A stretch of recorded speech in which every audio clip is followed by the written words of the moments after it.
Have you seen individuals gravitate more towards the intimacy of a stage play versus your shows or your short reels or things like? Or do you think it's a space for all of them? Yeah, so I think it's a space for all of our. So we have multiple audiences. We have our Showtime production play audiences, and those are more of like that 35, 65-year-old African American women demographics. We have a show called Complicated and Complicated Atlanta. Complicated is our first television series. It has that insecure meets girlfriends meets scandal type vibe. So that has that audience who loves that. And then we have Complicated Atlanta, which is our very first spinoff show. That's more for a younger, vibrant, those who are like edgy. And we're not afraid to push the envelope with our stuff. And I'm telling you, if you watch Complicated, you're like, oh, this is great. This is for like a more adult centered crowd. If you go over and watch Complicated Atlanta, it's not for the weak. It's not. Don't leave your kids around. What is the biggest lesson you've learned about team leadership after taking on the directorial role? Accountability. Sometimes we don't cause the problem, but as a leader, to prevent fallout, sometimes you have to take the responsibility for the whole thing and be okay with that. Like, we get hit with a lot of darts and targets that don't even have nothing to do with us. And I think sometimes we stand in our own way. The path of greatness is there. The opportunities are there. But we allow fear. We allow self-doubt. We feel like we're not good enough. And that keeps us in a box of staying stuck. If you're crawling, if you're being pushed, if you're taking one step at a time, you're still making forward progress. That's all it takes is one step, and it will change the trajectory of your life. If you're looking to the left and to the right of what somebody else is doing, or you're trying to get over in this lane, trying to get over in that lane, you stop the forward progress of what you're making because you're trying to see what somebody else is doing to follow that path versus being okay with the path that you're on. They say this all the time. It's lonely at the top. A good thing, because the higher you go, you have to learn how to let go of dead weight, because sometimes we can carry things into places where we're going, and we could have gotten there a lot faster had we not had so much to carry along the way.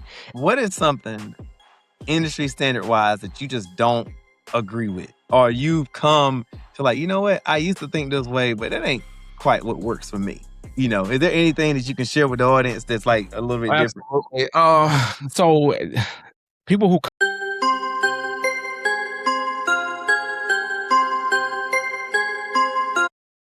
Hey, what's going on, friends and family? This is another episode of Talks with Ken. I am your host, Kendrick. This is a place where motivation lives, inspiration thrives, and personal growth resides. Yes. I am so happy to have you guys in the building. I'm definitely happy here because we got someone that, trust me, is going to bring the funky, the fresh, the new, and we're going to get behind the lens in our conversation today. But I want to handle some biz naive before we get into our guest today. There is a lot of individuals who have been tuning in to the show but have not yet subscribed to your boy. I want to make sure that we can be the change in order to be the change, so we can live in life in purpose, not by accident. Okay, so go ahead and click that link. Go ahead, you can do it. Click that link right now. That way we can be that change. All right. Now that I got that out of the way, forgive my voice a little bit. It may be a little cracky. Me and my wife just now got back in from vacation. But I was so elated that I got to come back to the guest today. It woke me up, got me out of bed this morning. And but without further ado, let's go on and get into it. The guest that I'm going to introduce you guys to not only is able to take thought matter and bring it out to the forefront, but get others to buy in and actually perform this thought that he had foresaw in his mind's eye. And that is a direct correlation to what I'm trying to get you guys to do. I am trying to get you guys to think about it, dream about it, write about it, and then live it out. And what better way than talking to the man, the myth, the legend, Mr. Johnny Sizemore. Mr. Johnny, how you doing? I'm doing good, boss. How you doing? Man, I'm doing better now that you're on the show. You know, Hey. I'm for my TV, my radio people, I've been wanting this guy to come on. I actually had a chance to crossed paths with him maybe not even a month ago, maybe a month ago, Mhm. at a gala, would you say? Yeah. And I told him just now off air that I didn't know that some of the work that I saw of him was from him. It was done and crafted by his hand or his team. But we're gonna dive a little bit more deeper into that. So, Johnny, for my viewers, who is Mr. Johnny Sizemore? Wow, that's a lot to unpack. Johnny Sizemore is a serial entrepreneur, he's storyteller, director, producer, writer, Oof. singer, instructor, all of that in the creative spaces. Born and raised in Greenville, South Carolina. Mm. Moved to Atlanta for 2 years, moved back, and just been hitting the ground running, providing opportunities to people, trying to change lives one opportunity at a time. Wow. And we're gonna dive deep. We're gonna get into it. We're gonna find out who Mr. Sizemore is. So, Mr. Absolutely. Sizemore, how did you find the love of being a director, the creativity of the artistry? How did you find that out? Was that something that you discovered early in your adolescence? No, actually, no, not at all. So my life journey has been it's been a movie, if just being completely honest with you. I started off doing music and I had done music for like 20 plus years and I kind of got burnt out. Back in 2012, November the 22nd, 2012, I was robbed and shot in the chest. And so after that ordeal, that kinda changed my life. I didn't understand it then, but I now understand it now, but that was the defining moment that changed everything for me, and it launched me to on a path to where, I provide opportunities for people to recognize the gift that's inside of them, Mm. that close call to possibly passing away to a gunshot wound. I remember just leaving the hospital, going from Hillcrest Hospital in Simpsonville, being transported to Greenville Memorial in Greenville. And I just remember on that ride in the ambulance, it was so cold in there, and I'm just like, I was like, thank God that this could have been a cooling bed. From that experience, I suffered with PTSD bad for years, and I had to find a coping mechanism that would channel, some of the trauma that had been in. And so I was talking to my business partner at the time, and I was like, you know what? Hey, let's just do a play out of the blue, no experience, no nothing. I was like, let's do a play. And so, we talked about it, got together, did a play, and the play was entitled "A Cry Nobody Heard," and that came from I remember one day I was, headed down 85 and I got off on, the 153 exit, which was the easy exit, and I was contemplating driving my car off the bridge because I was being surrounded by so many people, but I felt like nobody heard me, nobody saw me, nobody Mm. understood, what I was going through, and so from that, we channeled that into a show, and it was supposed to be a one-off. It was just supposed to be like, "We're gonna do this one thing and just go on about our business," not knowing that that opportunity changed our lives. And from there, we've had a 10-year run in this thing. So it's been an Wow. amazing journey so far. Wow.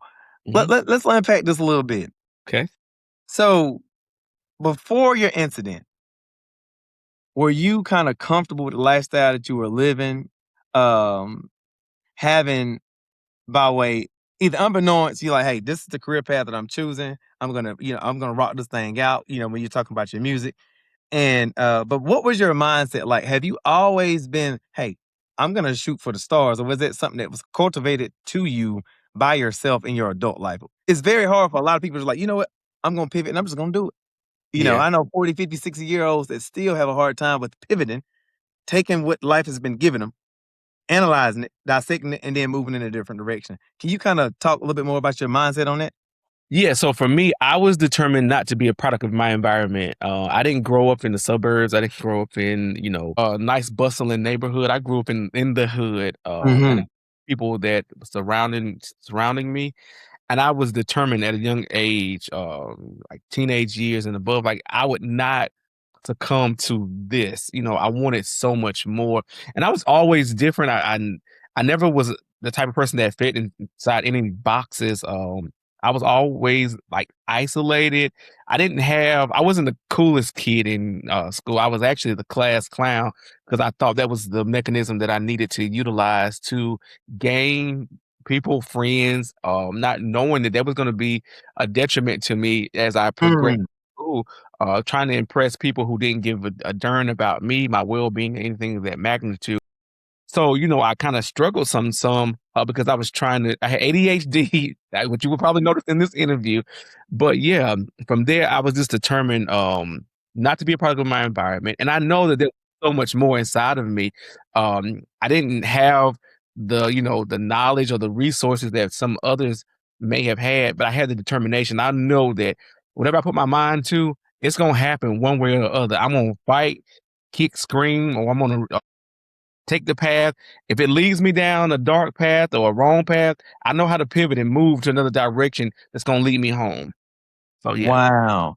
Mhm, And so that was what you just now said was so beautiful because that too was a part of my upbringing. You know, one of five children to a single mom. It's not a sob story, nothing like that. mhm, Trust me, it's not.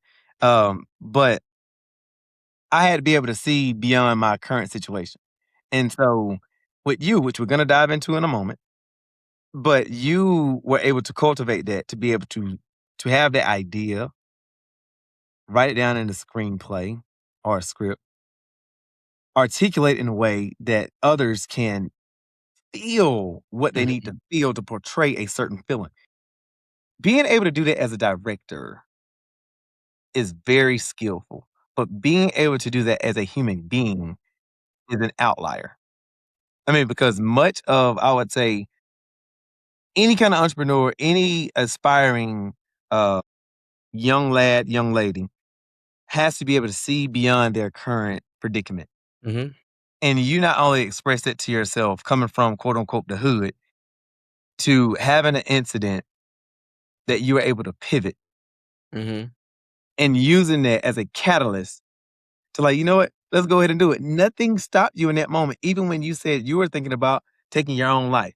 Mhm. To that young man, that young woman that's sitting in the hood that don't see individuals such as yourself, myself, having those conversations, what can you say to that individual that may give them some type of hope and direction in their path when they don't think that they have a direction? Absolutely. One of the things that all of my you probably heard the same thing too, Kendrick. People always say you can be whatever you wanna be. Mhm. For years, that was like I thought it was a cliche, not until I really you took that to heart and like, I can do whatever I wanna do. I can be whatever I wanna be, and the only person that can stop me is me. Ooh. And and I think sometimes we stand in our own way. The path of greatness is there, the opportunities are there, but we allow fear, allow self doubt. We feel like we're not good enough, and that keeps us in a box of staying stuck. Uh, if you're crawling, if you're being pushed, if you're taking one step at a time, you're still making forward progress. That's all it takes is one step, and it will change the trajectory of your life and whatever it is that you have those desires. And if you want something bad enough, you're gonna go after it and go get it by any means necessary. Whether you're scared, whether you don't have it all, do it anyway. When I started this thing, I had two things. I Talk had to me. faith and I had determination. And those two combined opened up a whole new world for me because I refuse to let anything, anybody stop me from what I know I had the potential of being. Wow. Whether it So you takes a day, week, month, I know eventually I'm going to land where I want to be. But the only way that I do that is if I continue to make forward progress, whether that's slow progress, fast progress. Progress is progress, and forward yes, movement Lord. is forward movement. Ooh. No, man, look, it's too early to be dropping all these balls, man. We ain't even got a quarter of the way through my questions. Wow. Look. But then I want to talk about that. And I'm really going in on this. How did you change and pivot to this new direction? And you threw. I can't say you threw caution to the wind, but you was like, you know what? I'm tired of living life on easy or Mhm. safety mode. After you had your incident, I'm gonna do this. You had a big enough why to propel you to say, you know what? Let's do a screenplay. Let's do it. Am I saying that right? A screenplay or Stage play at that time, okay, yeah, okay, it was a theatrical production. okay, a Yeah. theatrical production. How did you say, you know what? This is my idea. I'm gonna go ahead and make the ends meet. Did you already have an idea of of being a director or putting pieces together? Did you already have some type of acumen to say, I'm gonna pull here, I'm gonna get this person, I'm gonna be able to do this? How did that go? You had the idea, but what was your next step of getting it started? Yeah, so for in music, so my music career, I have like a group or a singing group, and so I led the singing group for 20 plus years. You know, dealing with church people, dealing with our people, you deal with multiple personalities. You kind of you that was the training ground to propel me to how to lead this organization to success because I've already done it in another medium. So, you know, I took all of those things, those life skills that I learned from that, and also just like leading. For me, I don't know how to be a follower. Everything that I do has to have a leadership structure to it or a leadership realm that I fit in. I can't function as a do boy or as somebody that's following the trend of somebody else's. I like to be front and center. I like to be the one that's pushing the wagon in the direction that I want to go. And I think all of those things help propel um us pivoting into this realm. Like I said, I had no experience, but one thing I know how to do is I know how to make things work. And I mean, I look at this, I look at this, and I study things. And I say, this works here. Let me see what the path looked like. And I'll try to duplicate it and replicate it and put my spin on it to make it work for what it is that I'm building. Well, and to my follow-up question, with what you just now said, in your definition, what is the role and meaning of a director? So a director in my scope of line of work is somebody that holds everything together. A director is the problem solver to every question or every crisis that could possibly come up. You're managing people, you're Mm. managing budgets, you're managing production, time management, the finished product. Everything is in the hand of the director. And most people think when they think of a director, all they're saying is action and cut. That's Yeah, yeah, yeah, that's the least of it. That's the least of it. Like, you're making sure that your talent is in place. You're making sure that the camera, if we're doing a film project, that the camera is capturing the essence of what the storyteller intended when they wrote it. You're bringing their vision to life on screen so that when people watch it at home, they have an opportunity to digest what it is that was inside of the brain of the person that wrote it. Things of that magnitude. You're pulling out emotions and truths and making discoveries with the talent. Outside of them just getting on screen and sound like they're rehearsing lines that they read in their head or read on a yeah, piece of paper. Like, yeah. you're nestling everything. You're a director like is handcrafting the product to make it, shape it, and mold it into what the finished product of success will be. Wow. And look, before we go down in this, I want to go back so my viewing audience can kind of get the totality of what you do. You are the owner and creator of Showtime Productions, right? So yeah, I am the co-owner and co-CEO of Showtime Productions as well as Okay. Showtime Legacy Theater Company. Yeah. Yeah, yes. And then Legacy Theater. Can you explain like how do those parallels? Is it an umbrella and the theater? How does that work? Yeah, so Showtime Productions is our parent company. So that's everything in the entertainment spectrum from theatrical to film, for television, all that's under that nestled parenthood. Under that, we have Showtime Legacy Theater, which is a brand new nonprofit theater organization that we just opened up this year. And that specializes in stage plays, stage readings in the theatrical space. And it was important for us to start this company because I seen a problem in our community that people that look like us, we get opportunities in other spaces, but they're limited to being the butler, the maid, the driver, or something in the background or the ensemble, the less than small roles. So it was important for us to see that as a problem. So we created a solution to that. Well, you have um, a production company that produces works of color by people of color for people of color. In our current climate in the world, our history is being erased. It's being watered down. It's being whitewashed. So it's important for us that we maintain the legacy of who we are, where we came from, what we endured, and where we're headed to. So that's important. But I think um in, in a time now that 50 years from now, our textbooks can be altered into a way that our history is erased or it's lightened. And it's important for us that we maintain the true nature of what we've been through.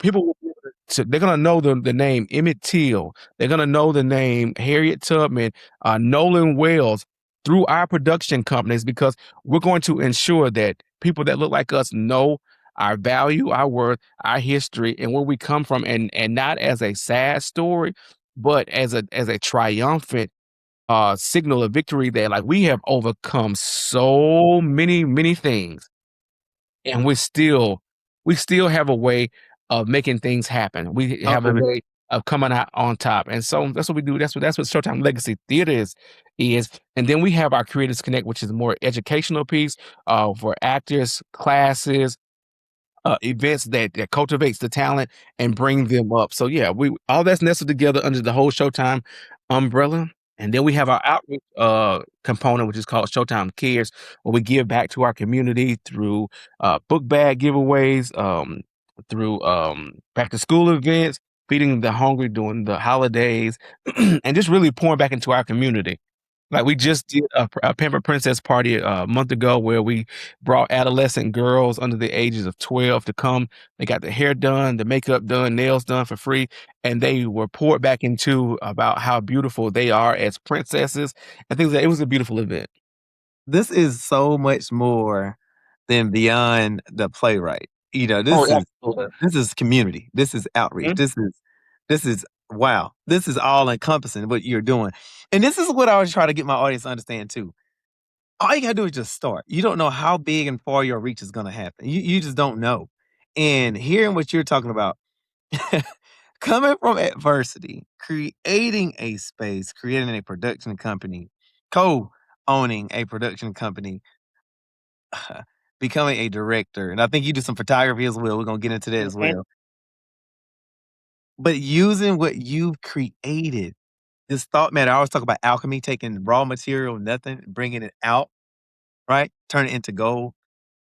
That's what I'm hearing out of what you've just now described, and I think it's a beautiful thing. And I know I did not know you had all that going on before I brought you onto the show, but this is another reason why you're here.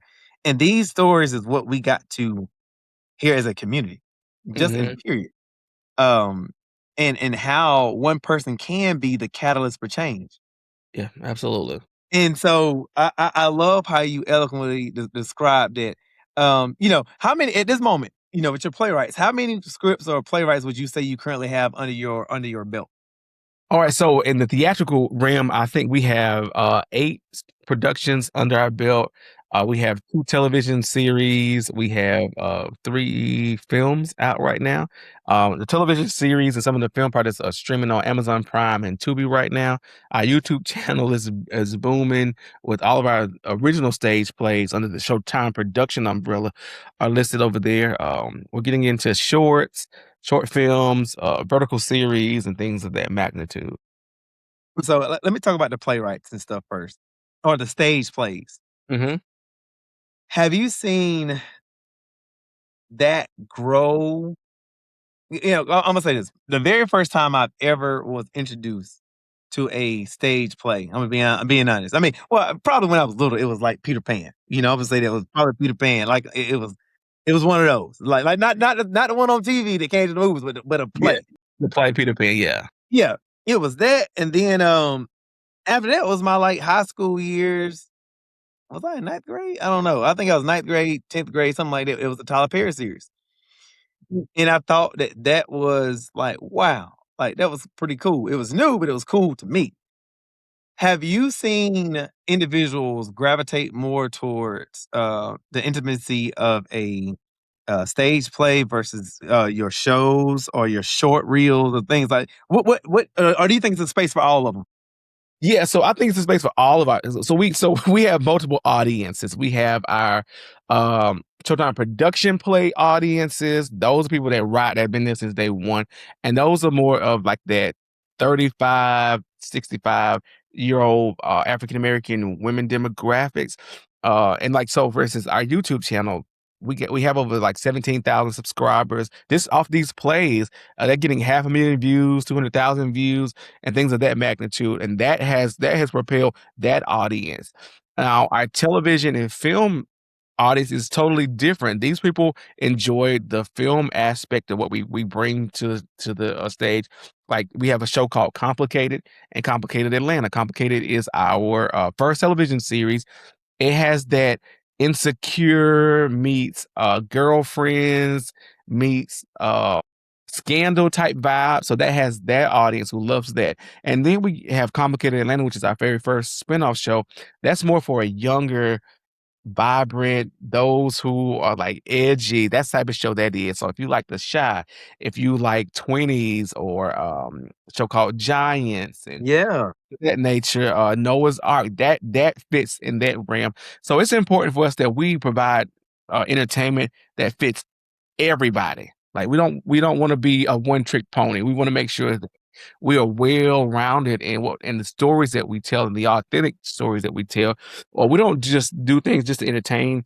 There's there's messages in our stuff and educational pieces because some people are ignorant to things, and so we try to bring awareness and how to combat ignorance is to provide educational pieces that educate people. Types and things of that magnitude. And we're not afraid to push the envelope with our stuff. Now, I'm telling you, if you watch Complicated, you're like, oh, this is great, great, great, great, great. This is for like a more adult centered crowd. If you go over and watch Complicated Atlanta, it's not for the weak. It's not. Don't leave your kids around. You know, but no, I like me for when I do like series for both. I like both. Mhm. And it's funny because what is it? The Black and Beautiful that we just now Mhm. Beauty and Black. Am I saying that right? Beauty and Black. Yeah, yeah. So Beauty and Black, as a matter of fact, one of the young ladies that's on Beauty and Black was in our show Complicated Atlanta. She plays the character Rain. Yeah. Yeah. See, no, but I like both. I love how you do that. But now I want to say this as a director, how do you spark that creative the creative ideas? Man, do it come to you when you're sleeping? Does it come to you from the events that you partake in, the community outreach programs, and like, you know what, I'm hearing this from this individual. You know what, that might be something. Do you ever get to turn your brain off? Absolutely not. My brain constantly. I tell people all the time, there's a million things going on in my head at the same time. And for as far as like the level of creativity, things come to us like we could just be driving out I'll give you an example. The Complicated Atlanta show. I was on a plane getting ready to go to LA and I just started making notes and I was like, what if we do a show like this and have this? And that was like during the pandemic. So those notes are still in my phone. I just jotted down that idea. How Complicated came about. A friend of mine's during COVID, she called. She was like, "Have y'all thought about doing a web series or something like that?" And I'm like, "No, we ain't really thought about it, but we need to do something to pivot because people are not coming to shows right now." And that's how that all was born. Wow. Mhm. I'm gonna just say this, boy. You really take those lemon and make lemonade, bro. Because Absolutely. because COVID was a big one. Your Mhm. incident was a big one. And you don't let that stop you, man. I mean, you don't let newness, obstruction stop you. You just like, look, you know what? Let me figure out what we gotta do to this to make this all come to. I think that is man, that is such a beautiful thing. And I'm glad audience members, I hope you'll listen to what this gentleman is saying. Don't let your complicated situations or the lack of not understanding hinder your vision from starting. That's what I'm getting from him. And this is probably the second, third time during this short interview just now that he has mentioned I got to I got to pivot. I got to add to what I'm trying to do, and I'm not afraid to do it. Man, Johnny, I love how you did because COVID was a big time for everybody. The world was shut down, and you like, you know what? Let me morph this. My dream ain't stopping. I'm Mhm. gonna take that. That is beautiful, man. Yeah, That I'm, is, 'cause we were just sitting at home, and I'm like, we were at that time we were booming with stage plays. Like every time we would sell out every show we would do, and I'm like, hey, what are we gonna do now? People are not coming to no theater, like people, but they need something entertainment. So how can we meet that need? And I'm like, people are sitting at home, they're watching television, they're watching streaming, they're watching YouTube. So why not let's just take this idea about doing a web series, film it. We filmed during COVID, mask on, took mask off when we were doing stuff. Yeah. Yeah. And even in that, like, we see the end result of it now, but that process was not the most beautiful process because we filmed it. The gentleman which is called the director of photography that shot the stuff, we got through the process. He refused to give me the footage because he wanted me to pay him $20,000. So he was trying to extort me for $20,000. That was on February the 19th, 2021. On February the 20th, 2022, we were preparing to do a reshoot. And we did Yeah. we reshot the whole thing, the whole first season all over again. And so that is what you now see now.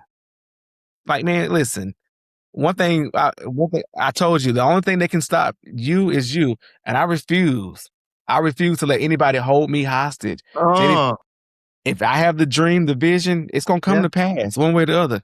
Yeah. People It see makes it people see the success of things, but they Yeah. don't know how much you had to endure or how much you had to go through just to get that. And I'm telling you, had we stopped in that process, because we were being held at hostage for 20 grand, then those people that we made contact with, their lives would not have been able to change. They would not have been able to take this and use it to help them get on other platforms, other series, other television stuff. That's what I'm saying. Like, the work is so much bigger than us. And even if Yeah. some people like if I give you an example for yourself, like you've seen the work, but you didn't know the names attached to it because the work is the most important thing. We don't do this Okay. for, like, self glorification or recognition. I'm out here. If it's somebody's life has changed, somebody opportunity, that makes it worth it. That makes it so worth it. Man, you walking in purpose, Johnny. Like Yeah, like man. you walking in purpose, man. Cause I feel it. I feel it, man. And your conversations when I met you is authentic. You are the person right now that's on camera. There's a person that I met. Um Man, and it's a joy seeing other individuals, number one, uh, find out who they are, and then sharing it to the world freely and Mhm. unapologetically, and walking in and owning it, and you're sharing it with those. Let me ask you this: that's you, but how do you get your cast members, your crew, to buy into your philosophy when you first starting out? Not now, because you cruising it out to do. I ain't saying that. I know it's some work to go behind it, but you cruising out. At the beginning, how did you get others to buy into your ideals? I think that the thing is, anybody that knows me, they say I can talk a sheep out of his wool. And they Yeah, yeah, yeah. they know how passionate I am about anything that I do. Like, if I want to do, I'm gonna put my all into it. And I think that's the buy-in because people know that I'm not gonna waste their time. And if the vision is there, they know we're gonna execute it, one way or the other. you know. And I think creating a trust system that they can trust the product, they can trust the people behind it, because we're never doing anything that's going to steer people in the wrong direction or make Uh-huh. them regret the decision getting a part of it. Now there have been challenges, there have been learning curves. That's what in anything. But people that started out with me 10 years ago, majority of them are still here today. And that tells you something about, that they reap benefits from the vision coming to pass. And we're not selfish. We're not selfish in anything that we do. It's not about me. It's not about Carrick. It's about the whole totality of what we're bringing to the table. Wow. And so you're cultivating. You actually got a culture, is what I'm hearing. Mhm. You have a culture that allows them to be them, all while being a part of the script. You know, you can be you. I'm gonna let you be you. How do you, as a director, how do you get that full authenticity of your cast while at the same time keeping all the dogs in the yard? Like you keeping them, hey, you can be you. But hey, don't go so far right here. Don't go so far left here. Did you cultivate that type of culture away from the studio? Do you guys go out and enjoy things as a family or family, like I say, away from the professional aspect? How do you get everybody on that same type of page and then let them keep their creativity juices flowing? Yeah, so for us, everything we do is like it's family oriented, and I think some people they don't understand how we run and how we operate because they're so used to being quote unquote used and then Mhm, thrown away. No, mhm. to this fold, like your family, like that's the type of energy and atmosphere is important. I think it's you can be um productive in settings like this where you're valued, where you feel like your opinions are heard and your voices have been heard versus you coming in here, do what you gotta do and going about your business.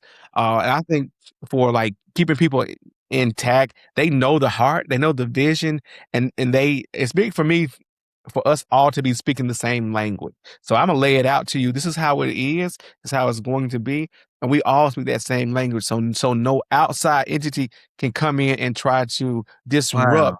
what's Wow. already proven. And when that foundation is solid, you don't have to Mhm. worry about cracks in it. You don't have to, I don't have to worry a second guess about somebody that's close to me maintaining the integrity of what we're building because the foundation is so solid. Look, what's real ain't gotta be fake, and That's right. and everybody can feel that, Yep. and I think that that's I mean, I'm going back to the 10 years that individuals been rocking with you. You can't you gotta bring about or create that type of culture, environment that everyone loves to come back into, and then secondly, they gotta see your vision.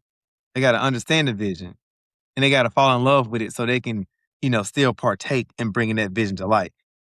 Like, man, like, I'm an engineer by day. And I Okay. started doing this because I love people. But you are definitely in the people business. And Mhm. you're in a sense, I'm gonna say this, you can correct me if I'm wrong.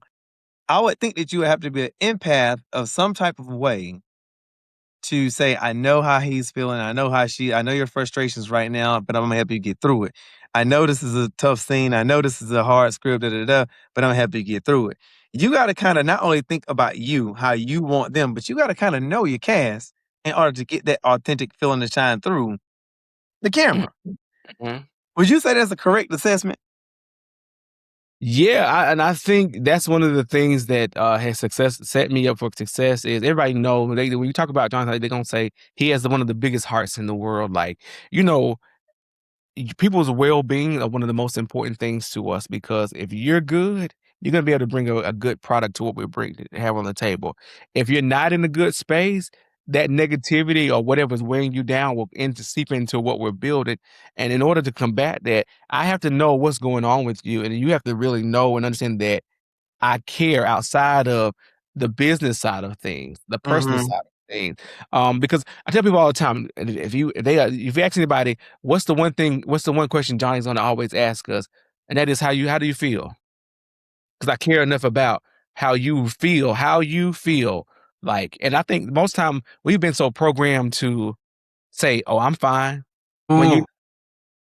and that teaches honesty. That teaches Mhm. people. Like if they know, hey, I can be honest and vulnerable, and there's a level of trust here. I can find safety here, and so that's what it's all about. Wow. I think, man, see, you know, you hit it all the time. I mean, soon as we graduated high school, you hit it. How you doing?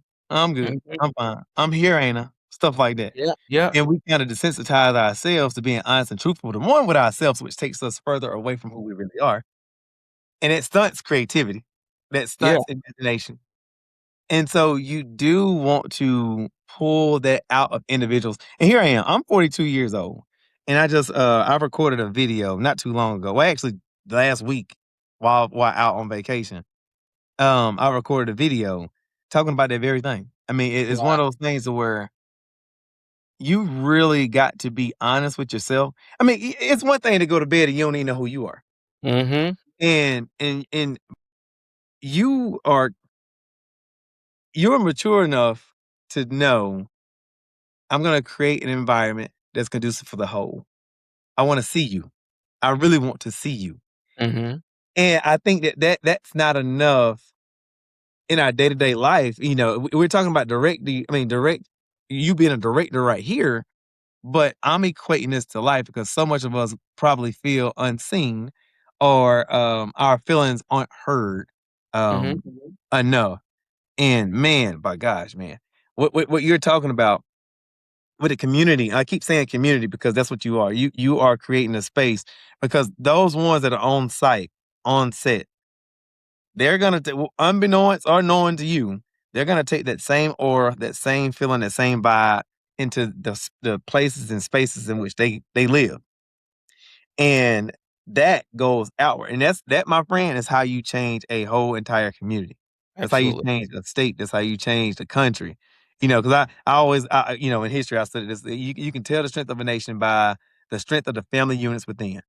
Mhm. And you, man, you choosing to live life how you are, creating that safe space, asking that question so individuals can be heard. Mhm. Man, I can't tell you how powerful that is, man. And thank you for Yeah. sharing it with my audience. Absolutely, and like I said, all that stems back to, me, going through the incident, and I'm like, I'm in a room full of people, and I don't feel like anybody cares or anybody hears, understands, so I know what that feels like, I know how lonely it can be, how lonely it can feel, and I tell people all the time, in our organization, people will doubt what you do, they won't remember what you say, but they will always remember how you make them feel.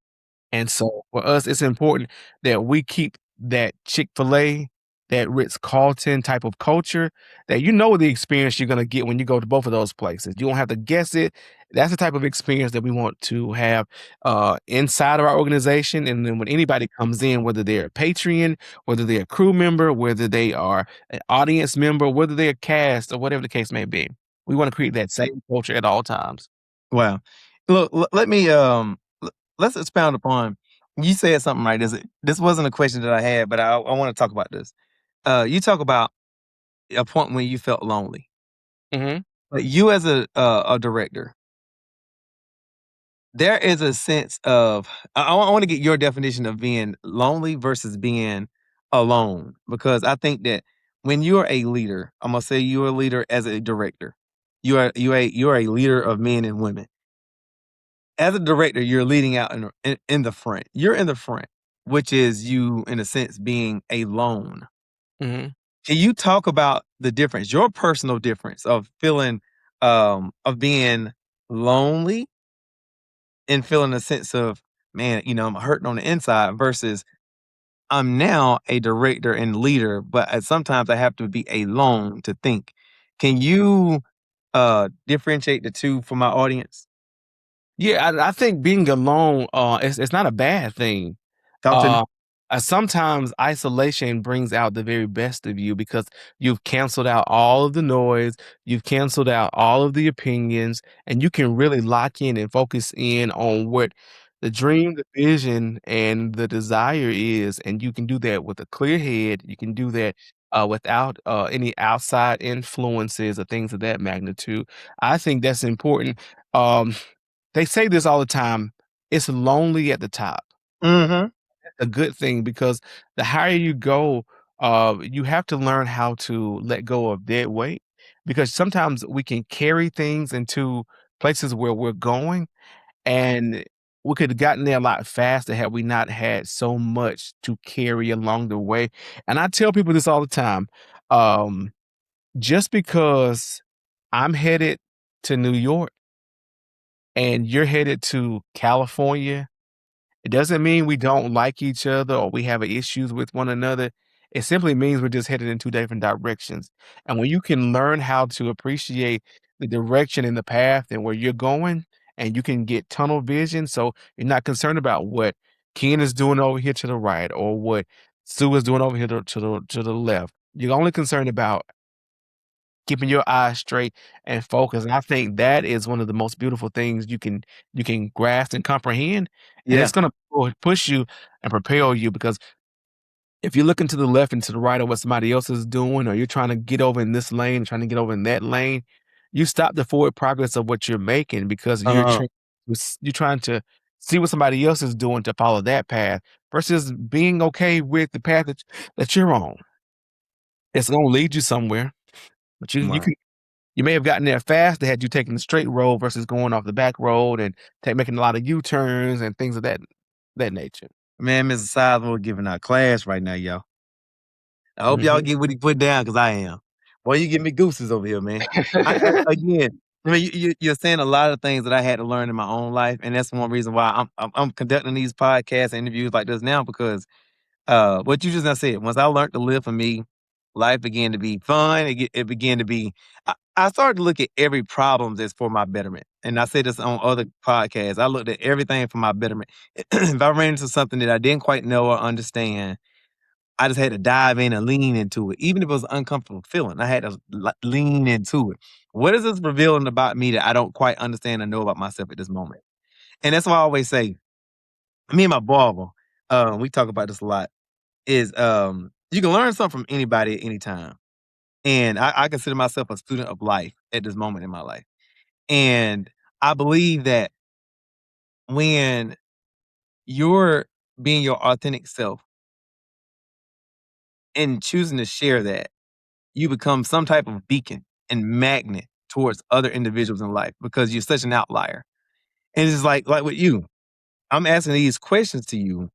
Like, man, I know how hard it is just to keep a lot of things that I got in the road, and it ain't dealing with a lot of different personalities. Mhm.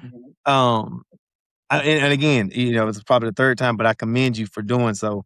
Man, and I think I'm getting way more out of this sit down than I thought, because a lot of things what you're doing is a direct correlation to us as society, as a human beings, our biology, our makeup. And you're saying, I've been there, I've seen it, this is how I've changed it, and this is how you can change it as well through your life story. Man, I appreciate that. And then look, this right here. When you're going back to the sage, how do you know when this is a finished product? Like this play y'all done killed it today. That's a wrap. How do you know when it's a wrap? I don't I don't know what if I can say I know it's a wrap because there's always levels to Yeah. improve. There's always a way to take it to another level. In our earlier days, we used to do we used to put on a show. We thought it was gonna be like at its full potential. We ended up doing an encore and we made even more discoveries. And I think that's the beauty of it. Like things change, times change, and different people bring different perspectives to the product. And so it's always evolving to its greatest potential. Like the show that we did, Across Nobody Heard, we did that we launched that in May 6th, 2017. And that was then. We've done that show 8 times now, and each time has been phenomenal. The last time we did it was back in 2024. We had Tasha Cobbs Leonard in the show, Willie Taylor from the group Day 26, Tony Grant, which is the lead singer of Temptations. And they took the show to a whole nother level. So, you know what I'm saying? What started off as what we thought was phenomenal it has ever evolved. And if we were to produce that show today, it'd probably be 10 times as great as it was this last time. Look. The follow up question is that: has there ever been a time to where you was like, all right, this is the original script, this is what we want to do, but then midway through recording, midway through all that process, you're like, you know what? It'd be a better direction if we just make these changes right now. Da, da, da. Have you ever had to do that, or do you stick with the script more so than not? All the time. Like, it's for me, my brain is always like revealing new things to me. So we could be on set, we could have ran the scene, we could be on our second take, and I'm like, no, I want you to change this, I want you to do this. That's the beauty of this thing called art. Like art's always being able to be changed. Like I think anything that stays too confined, Uh huh. boring. Like, change is good. Add a little spice to it. You could be cooking this chicken the same way for the last 40 years. And then Tabitha Johnson, she Tabitha Brown, she dropped that new seasoning on it. You put that mug on that chicken, hey, got a new flavor to it. I know. Oh man. Well, with you, I kind of alluded to it earlier, but how do you turn it off? Like what is your when you finish a mass production, when you've done a live stage play, how do you celebrate, or how do you, Johnny Sizemore, like debrief? How do you calm down going on to the next project? How do you do that? I had to take a deep breath. I have to change my scenery and change my environment. So I go to LA or I go to New York or I Yeah. go to Tennessee to the mountains. I think that kind of centers me Yeah. and kind of gets me rejuvenated and refocused. I'll go see a show that sparks new inspiration in me, and I'm like, okay, here I'm ready. That's just the light that I need. Or I go to the beach, see the mountains, stuff like that. That's refreshing to me. Wow. And that, like, normally I'll just leave my stuff here. Now, if you know me, I'm taking my stuff with me. My computer, my hard drives, they going really everywhere I go. But sometimes I take it with me, but I leave it in my suitcase, my luggage. But lately, I left it out all at home because I disconnect from all of this because I work nonstop, like nonstop. Because that's just because I want greatness. I want to see the dream fully reach its fruition Oh and pass. So man, no, I love that. And then when I seen like the director come up, because one thing that I'm having a problem with, and those around me, they can probably tell you, I've been in the process of trying to write a book, probably in the okay. last 2.5 years, right? There's a such thing as writer's block, and I have to go somewhere else and try something else. Da, da, da. But I do have a lot of things pulling at me at the same time. Would you say writing a stage play or something for the screen is like writing many books every single time? Absolutely. I mean, you have different characters and you have Yeah. different so like the scenes are chapters in the book. The different scenes are different chapters in the book. And that's how you can look at it. It's all about storytelling. We can take the screenplay, we can turn it into a book. You just have to add more dynamics and layers to it. Overwrite. Then go back and say, hey, this is working here. This isn't working here. I think if I change this, it'll have more impact. What am I trying to convey? What do I want the reader to experience as they're reading this? Do they fully grasp the picture? Do they really see the scope of what it is that I'm trying to get them to understand? How can I Yeah. explain this into a way that somebody who is old can read and understand, somebody that's young and fresh can understand, put it into a language that they all can receive from. So you really begin with the end in mind, kind of. Oh, absolutely. Wow. That gifted, man, just gifted. Um, and then like another question that I have before we get to Ken's final three is what is something industry standard wise that you just don't agree with? Or you've come to like, you know what, I used to think this way, but that ain't quite what works for me. Is there anything that you can share with the audience that's like a little bit different? Absolutely. People who come to our organization from other, structures, things. Oh no, we're supposed to be doing things this way, or we're used to doing it this way. I don't care. I personally don't care. I don't like following rules. What's gonna make me different than what we've already seen before? What's gonna make us stand out from I don't want to just be another status quo. I don't never want to just be another thing that does not have a genuine purpose or identity. Mm-hmm. Or for my organization, we started this. This is ours, our birth child, and I'm not trying to get it to fit into a box that looks identical to somebody else. Like I Mm. love originality and identity. So we have a formula. I tell people all the time, they don't understand it sometimes, but there's a method to my madness. I know how to produce results. I know how to get results, and I know how to make lasting impressions. So Wow. Ladies and gentlemen, look, coming up on my time that I said I wasn't going to hold you long, but let me go ahead and get into some of my final three questions with Ken. Well, you know what? Before I do, can you share with my audience what you are currently working on and what you have coming up so we can all be in attendance or show our appreciation and support? absolutely, absolutely. So, August the 29th and 30th, we are debuting a brand new theatrical production. It's the first of our inaugural season of Showtime Legacy Theater. It's a show entitled Backbone. It's our very first, it's the first of many. It's our very first period piece. It's set in 1995 in Memphis, Tennessee, inside of an automobile garage. And I'm telling you, this show is beautiful. It has that 90s nostalgia. So you're gonna feel like you back in that era, from the looks to the music. I think the 90s was probably the greatest decade of all time, if I had to really think about it, you know what I'm saying? The culture alone was incredible, and so we're replicating all that on stage, and you're gonna see people who look just like us.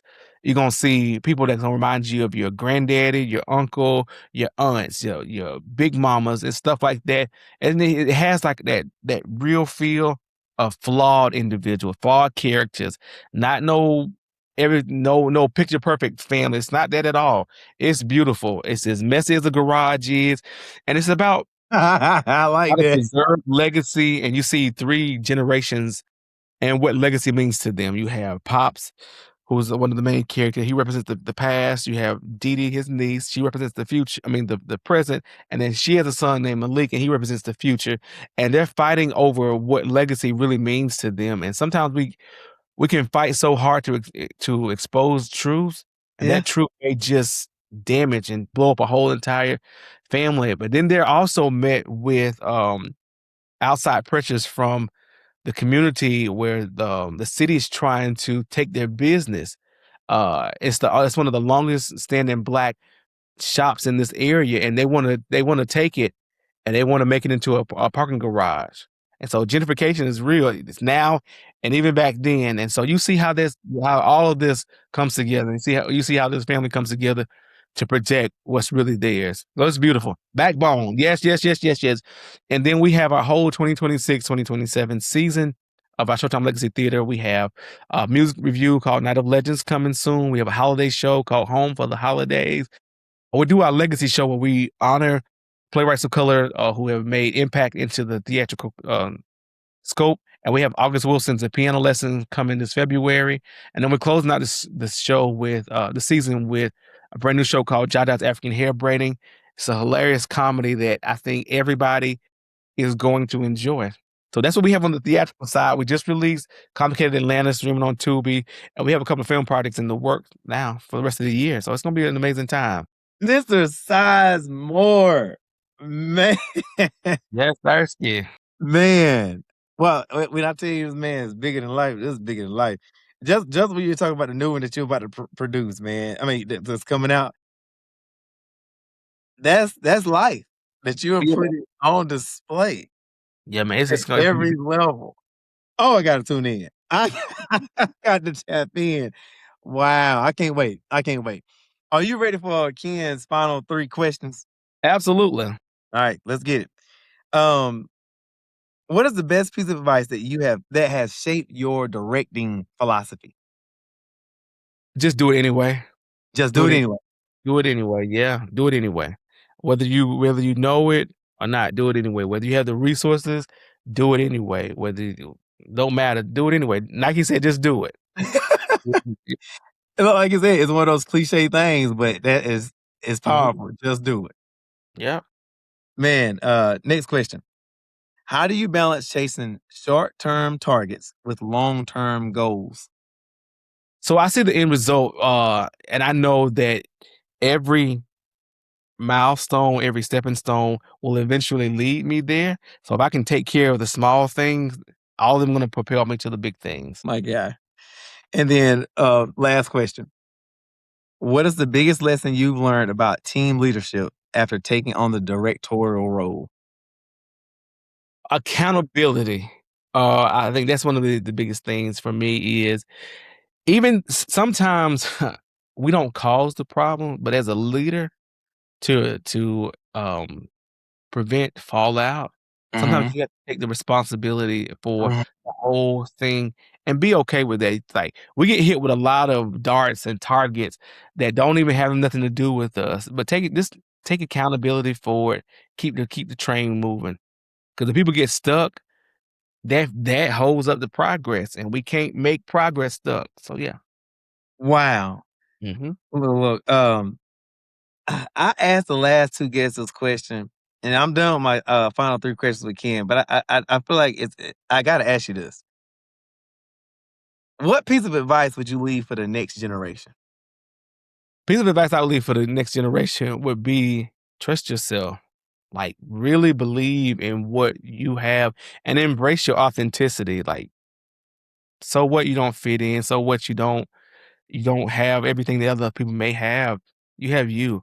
God made Mm, the way he made you with his mindset, all of that. And I'm telling you, if you trust the process, it may not feel good all the time. It may not look good all the time, but know that the process is working for your favor and it's going to produce the results you're looking for. So, yeah, trust it. Trust it. wow. Wow. Just like that, ladies and gentlemen, it's a wrap. Is that how you say Yes, it? sir. Skinny. Wow. Look, well, Mrs. Sizemore, I'm not gonna hold any more of your time. And I want to talk to my audience real quick. I know I've learned a lot equating his directorial path into equating it with life. And I got a lot of things to think about. It's things that I had a chance to reflect on during this conversation. I know I'm going to reflect on it as I'm editing it, and man, the gems that just seem to roll off your tongue so effortlessly today, you can tell that it's a part of you, and you're living in purpose on purpose. And I want to thank you for making time in your busy, busy, busy schedule to sit down with a little old me. And Oh, it's okay. yeah, I really appreciate that. And I know we gained a lot from a wealth of knowledge you shared. And before I go, where can my viewing audience find you on social media, or be able to come support your next project? Absolutely. So on Facebook, Johnny Sizemore. Instagram is Johnny Sizemore Official. Our website is ShowtimeLegacyTheater.org or ShowtimeProductionsGVL.com. You can reach out to us there. I'll be here to help you anyway. I'll make sure to have that information in the show notes so you can definitely follow this gentleman. As if I haven't already been following him, I will make sure to do so for your next project. And with that, this is your boy Kendrick. And I want to encourage you guys to continue to live in purpose, on purpose, not by accident. Okay. And then to our next conversation, this is Kendrick signing off and Mr. Sizemore. Peace.